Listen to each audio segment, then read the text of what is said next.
मोहोर नगर परिषद चुनाव के पृष्ठभूमि पर अब राजनीतिक आरोप प्रत्याशित का दौर तेज हो गया है।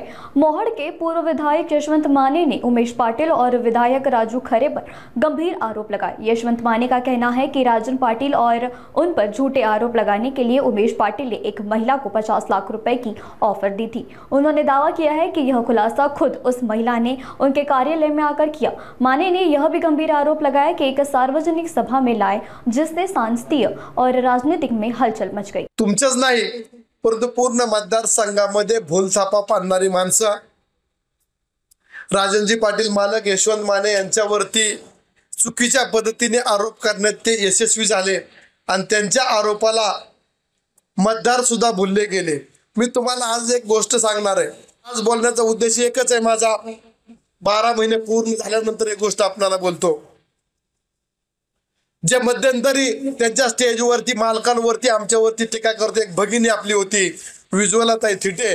तुम्हाला त्यांचा एक किस्सा सांगतो। तुम्हाला मालक मला म्हणले बोललो असतो तर बोलून दिलं नसतं, परंतु एक गोष्ट सांगतो की खोटी माणसं किती बोलतात, खोटं बोलण्यासाठी काय करतात।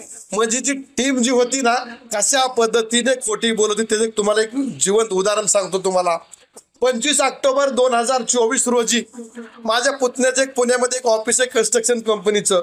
त्या कंपनीमध्ये संबंधित महिला उज्ज्वला थिटे आणि त्यांचा मुलगा मला भेटायला आले। त्या दिवशी तुम्हाला गेल्यानंतर ताई काय काम आहे तर या म्हटलं।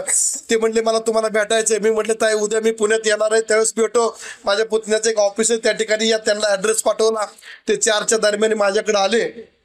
आल्यानंतर त्यांनी मला एकच सांगितलं, बघा त्यात भगिनीने मला सांगितलंय की राजू खरे आणि उमेश पाटलांनी मला 50 लाखाची ऑफर दिली की राजन पाटील माने आणि यशवंत माने राजन पाटील आणि यशवंत माने या दोघांवरती आणि त्यांच्या मुलांवरती सडकून आरोप करायचे, त्याच्या बदल्यामध्ये 50 लाख रुपयाची ऑफर दिलेली आहे।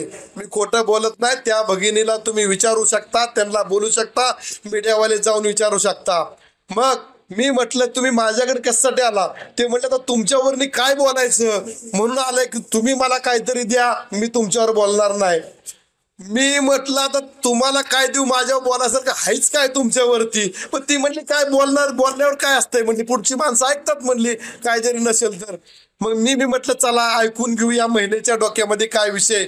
या सुज्ञ जनतेने ज्याच्या डोक्यावर केस नाहीत त्या डोक्यातल्या माणसांनी त्यांना असं सांगितलं की 50 लाख रुपये देऊन 1 महिना फक्त आमच्या स्टेजवरती या आजी माझी आमदारावरती आरोप करणे। मग मी विचारलं ते आरोप न करण्यासाठी मी काय केलं पाहिजे?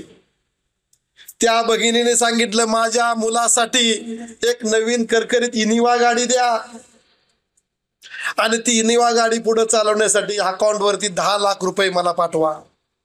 बघा खोटं सांगत नाही, मीडिया समोर चालू आहे। विठ्ठलाकडे तोंड करून सांगतो यशवंत माने खोटं कधी बोलत नाही।